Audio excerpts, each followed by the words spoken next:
So what I would challenge this young man or young woman to do is you have to look inside of yourself to see what you really want. What are you passionate about? We use these words and these little phrases of only the strong survive and all this other crap. They're all just fucking words. I get so tired of hearing people just talking. Like right now, someone may think Goggins just talking. You don't know me. So when I speak from passion, I speak from experience, I speak from suffering. I have to tell this young man or woman that the only way I believe, and this is just my experience in life, the only way you're ever going to get to the other side of this journey is you have got to suffer to grow. To grow, you must suffer. You can become the kind of person that is so in tune with the values that you have and what you actually want, that when feelings rise up, you can choose to act however you want despite them. Even if you're tired, you can still go to the gym. Even if you're annoyed with your spouse, you can still speak in a manner that's loving. Even if you don't feel like doing that hard work, you can still push yourself to do it. Your feelings aren't a choice. Your behavior and your thoughts are always a choice. Several people live to be 100 years old, and they have great lives, and they have great kids. Their kids go to college and all sorts of stuff. But somewhere in their life, there was a point where they had a decision to make. They can go left or right on this path. Left was the easy route. Right was the hard route.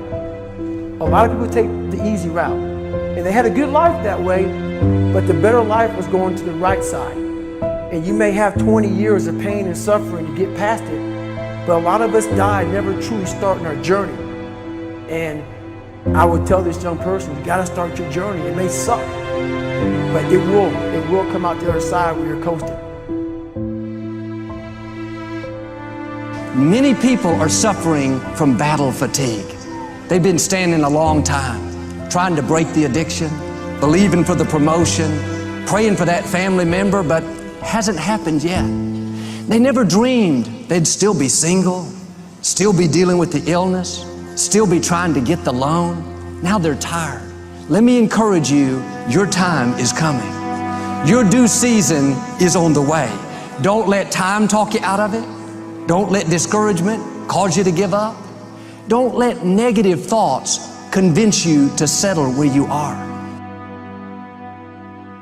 You were born to succeed, to win, to conquer all difficulties, and have all your faculties fully developed. Make up your mind you're going to do it every day, every day, every day, until you don't have to think about it, and then you'll automatically do it. I guarantee you, this idea will change your life. Think about it all day, because that is definitely an idea that will give you results that will stick. No matter who you are, no matter where you are in life, you can take the lid off of your job. If you're wondering if you still have the lid on in your life, here are some clues that's going to let you know that the lid is still on. If you're not excited about waking up in the morning, if you're sitting around bored out of your mind, if you got time to do everything anybody asks you to do, you probably got the lid on. If when you tell your dreams to all your friends, it makes sense to them, you got your lid on, man. Your dreams should not make sense to everybody. You got to say something that make people go, how you gonna do that? That's when you got the lid off. And if I were you, I'd do that. I'd take the lid off.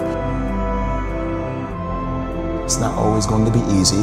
There are going to be challenges. There's still going to be curveballs thrown at me. But I can't become introverted. I have to continue to get outside myself, because when you're uncomfortable, that's the only way you're going to grow. Right. So the only way I became successful was going towards the truth. As painful and as brutal as it is, it changed me.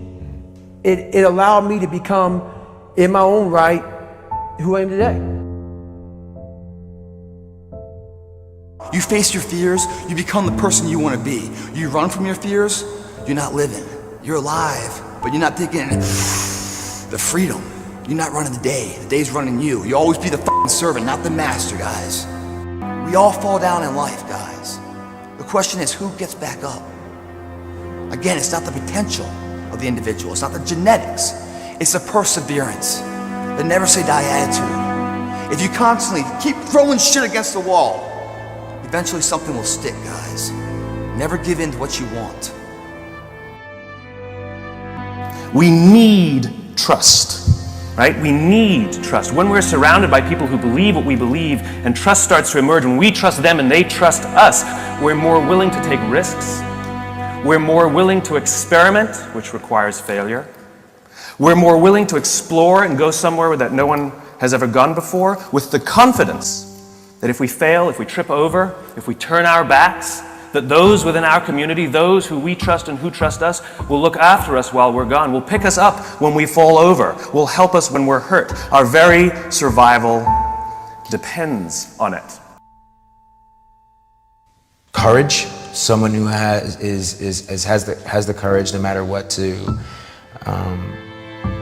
believe in something wholeheartedly and follow that with faith and courage to just go. And if I was able to do it, you can too. You know, but you need to start making that choice. You need to make that choice right now for yourself. There are people who have lost their arms, lost their sight.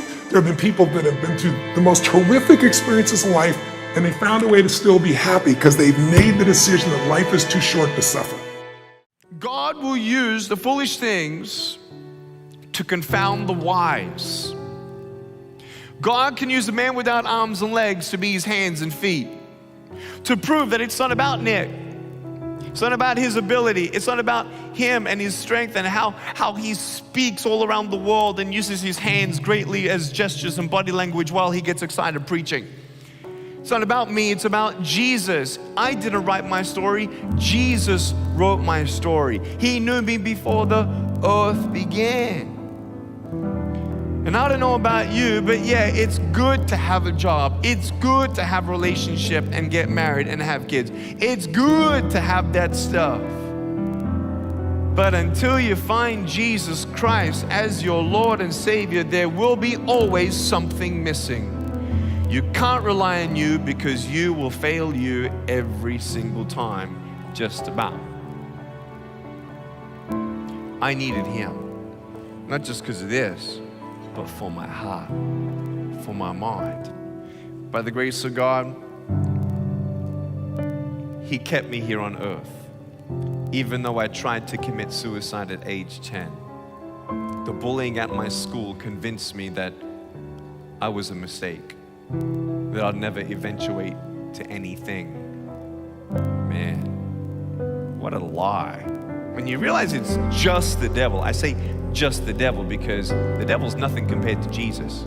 I was listening to the encouragement my parents were saying, but then listening to the lies at the same time. The lies saying, you're not good enough, Nick, just give up. No, I am wonderfully and fearfully made according to Psalm 139. Oh, Nick, you should just give up. No, I can't do all things through Christ who strengthens me. But what we need healing first is in the inside and to hear the voice of God. Hearing the voice of God, when you hear a phone ring, you pick it up, okay? When you're sometimes dialing into heaven and it feels like he's not picking up, don't hang up on God, he's listening.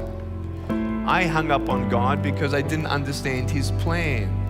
God said through my parents, Nick, God's got a plan for your life. Jeremiah chapter 29, verse 11. I have a hope, plan, and a future. I'm like, no way, there's no race like that. There's no heaven, there's no God.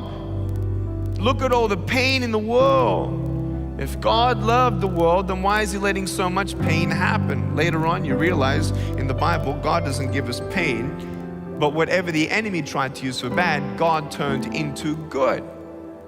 I can't do anything with my broken pieces, but there's nothing that God cannot do.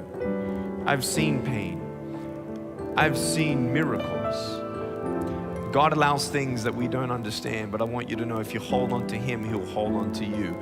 If you trust in the Lord with all your heart, even when you cannot walk, he'll carry you. When you don't get a miracle, you can still be a miracle.